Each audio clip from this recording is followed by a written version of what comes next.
Assalamualaikum warahmatullahi wabarakatuh. Perkenalkan, saya Pramesti Dwi Handayani dari kelas SD 19A1. Pada kesempatan kali ini, saya akan mempresentasikan mengenai konsep dasar perencanaan pembelajaran.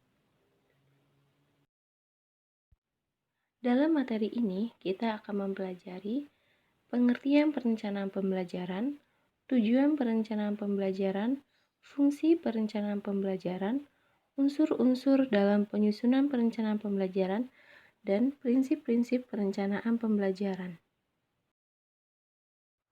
Pengertian perencanaan pembelajaran. Apa itu perencanaan? Perencanaan adalah kegiatan menyusun langkah-langkah yang akan dilaksanakan untuk mencapai suatu tujuan yang ditentukan.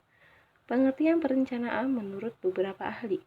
Menurut Steller, perencanaan adalah hubungan antara apa yang ada sekarang, what is, dengan bagaimana seharusnya, what should be, yang berhubungan dengan kebutuhan, penentuan tujuan, prioritas, program, dan alokasi sumber. Menurut Robbins, perencanaan adalah suatu cara untuk mengantisipasi dan menyeimbangkan perubahan. Dan menurut Herbert Simon, perencanaan adalah sebuah proses pemecahan masalah yang bertujuan adanya solusi dalam suatu pilihan. Apa itu pembelajaran? Pembelajaran adalah proses membelajarkan peserta didik agar berhasil mencapai tujuan. Pengertian pembelajaran menurut beberapa ahli. Yang pertama, menurut Dimyati dan Mudiono, mengungkapkan bahwa pembelajaran merupakan aktivitas pendidik atau guru secara terprogram melalui desain instruksional agar peserta didik dapat belajar secara aktif dan lebih menekankan pada sumber belajar yang disediakan. Kemudian, menurut Undang-Undang Nomor 20 Tahun 2003 tentang Sisdiknas, mengungkapkan bahwa pembelajaran adalah proses interaksi peserta didik dengan pendidik dan sumber belajar pada suatu lingkungan belajar. Jadi, perencanaan pembelajaran adalah suatu persiapan atau perencanaan untuk melaksanakan aktivitas pembelajaran dengan menerapkan prinsip-prinsip pembelajaran serta melalui langkah-langkah dalam pembelajaran yang menjadi suatu kesatuan sehingga dapat mencapai tujuan yang ditentukan serta peserta didik dapat belajar dengan efektif. Tujuan perencanaan pembelajaran. Yang pertama, menjadi landasan pokok bagi guru dan siswa dalam mencapai kompetensi dasar dan indikator yang telah ditetapkan.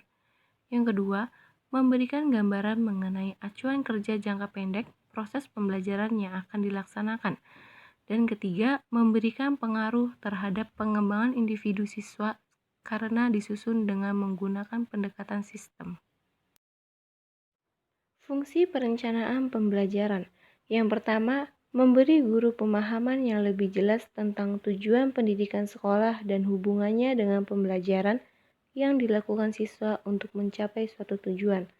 Yang kedua, menambah keyakinan guru atas nilai-nilai pembelajaran yang diberikan dan prosedur yang dipergunakan.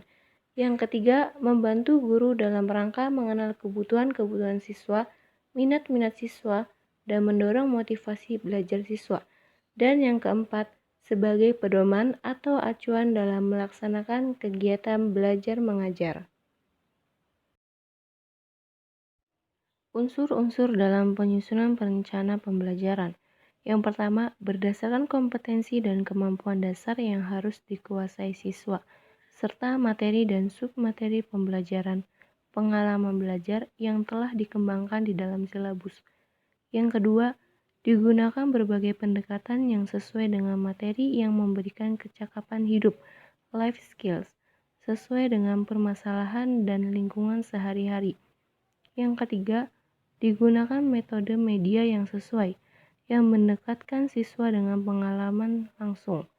Dan yang keempat, menilai dengan sistem pengujian menyeluruh dan berkelanjutan didasarkan pada sistem pengujian yang dikembangkan selaras dengan pengembangan. Prinsip-prinsip perencanaan pembelajaran. Yang pertama, menetapkan apa yang mau dilakukan oleh guru, kapan dan bagaimana cara melakukannya dalam implementasi pembelajaran. Yang kedua, membatasi sasaran atas dasar tujuan instruksional khusus, dan menetapkan pelaksanaan kerja untuk mencapai hasil yang maksimal melalui proses penentuan target pembelajaran. Yang ketiga, mengembangkan alternatif-alternatif yang sesuai dengan strategi pembelajaran. Yang keempat, mengumpulkan dan menganalisis informasi yang penting untuk mendukung kegiatan pembelajaran. Dan yang kelima, mempersiapkan dan mengkomunikasikan rencana dan keputusan yang berkaitan dengan pembelajaran kepada pihak yang berkepentingan. Sekian yang dapat saya sampaikan, semoga bermanfaat bagi kita semua. Wassalamualaikum warahmatullahi wabarakatuh.